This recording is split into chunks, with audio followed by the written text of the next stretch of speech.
तेरा हो जाऊं इतनी आरज़ू है, बस इतनी है तमन्ना, दिल बदल दे। 14 फरवरी के दिन वैलेंटाइन डे के हवाले से बाज़ लोग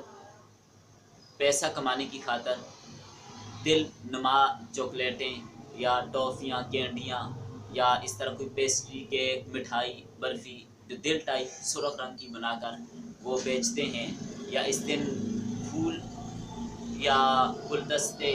या इस तरह वैलेंटाइन के नाम से कार्ड बनाए जाते हैं और उनके लिए स्टॉल लगाए जाते हैं, दुकानें डाली जाती हैं। ख़ास एहतमाम के साथ ये काम किया जाता है और बड़े बड़े स्टॉल लगाए जाते हैं और लोग आते हैं, वो ख़रीदते हैं फुटपाथों पर, सड़कों पर, और बड़े बड़े जो शॉपिंग हॉल और शॉपिंग सेंटर होते हैं उनके अंदर ये काम किया जाता है। तो याद रखें, जिन लोगों को ये बात मालूम है ये गुनाह का काम है और ये लोग ये फूल जो खरीद रहे हैं या जो दिल खरीद रहे हैं या वैलेंटाइन कार्ड खरीद रहे हैं, इसी खास दिन के लिए खरीद रहे हैं, तो ऐसा कारोबार करना भी जायज़ नहीं है। ये मासियत, गुनाह और हराम काम में उन लोगों के साथ तावन किया जा रहा है। लिहाजा ये ऐसे तजारत करने वाले हजरात या ऐसे कारोबारी भाई, ताजिर भाई, उनसे मैं गुजारिश करूँगा कि इस दिन बिल्कुल ये काम न करें, इन चीज़ों के स्टॉल न लगाएं, अपनी दुकानों पर ये चीज़ें न रखें, ताकि गुनाह के काम में आप मावन न बन सकें। इसके अलावा और कोई जायज़ ज़रिया माश इख्तियार करें, ये काम हरगिज़ न करें, गुनाह के काम में हरगिज़ तावन न करें। जो गैर मुस्लिमों की नक्काली के तौर पर,